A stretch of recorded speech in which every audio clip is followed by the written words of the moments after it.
Good morning, entrepreneurs and builders. Welcome to the Breaking Business Podcast, where we don't just talk marketing and entrepreneurship, we dissect it, we challenge it, we extract those golden nuggets that you can actually use every single day. Business is in your blood, and I'm here to make it boil. I'm your host, Dr. Wood. Now let's break it down and build something great. So today I wanted to talk about something that I found kind of interesting, and that is how I turn obstacles into opportunities in a business setting, right? So think about this. Every business hits walls. Some have a failed launch, a bad hire. Obviously, there was a global pandemic. But what if those setbacks weren't just setbacks?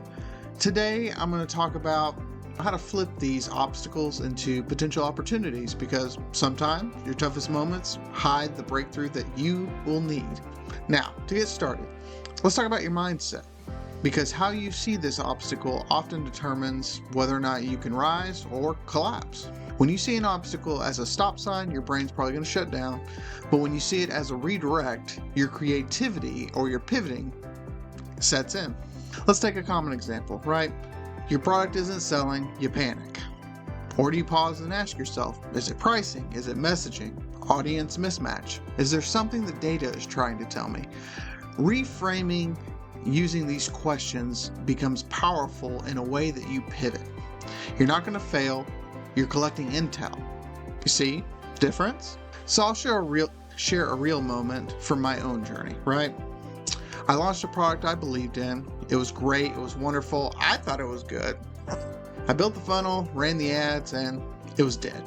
Almost like this YouTube channel. Dead. Almost no sales. Dead.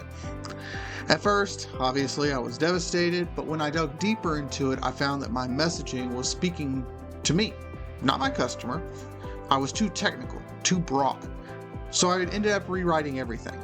And then within a couple weeks, sales jumped. Same product, same audience, different approach. The obstacle forced me to slow down, rethink, and rebuild smarter. It's not a failure. It's feedback. The perspective matters. So let's look at 3 common business roadblocks and how you might mine gold from each. Any golden goose, any golden nugget, you want to take it. So the first one comes from low sales or flat revenue. Instead of cutting everything, use it as a signpost. Is there a product customers keep asking that you're not offering? Are there upsells, bundles, cross promotions that you're ignoring? This is a chance to listen harder, niche tighter, and increase average order value. Second thing, negative feedback or reviews. Sounds scary, right? But this is going to be your real-time user research method, free of charge. Instead of defending yourself, you should ask, is there truth here that I can act on? What can I tweak or turn to make this into a champion experience? Some of the best products in the world get better from those harsh reviews. The third thing, a major disruption, either from the economy, technical innovation, supply chain. When things like this shift, most people panic, but opportunity lives in how you adapt to those. Did remote work create new needs you can fill? Did AI wipe old workflows, but open new ones?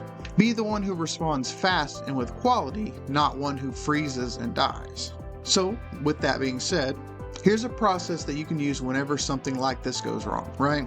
Step 1, you're going to want to pause. Don't react to it. Avoid a set emotional decision-making personality switch, essentially. Let the dust settle and look at what is happening objectively. Step 2, you want to diagnose the root cause in the business. Ask, what exactly happened? Why? Data beats drama. After that, step 3 is brainstorm without blaming. Instead of saying, who messed up, ask, what can we build from this? Involve your team, involve your customers. Get the audience to tell you what went wrong in an objective and impartial way. Then you can rebuild based on that. After that, step 4, make a micro pivot. You don't always need to go full ham.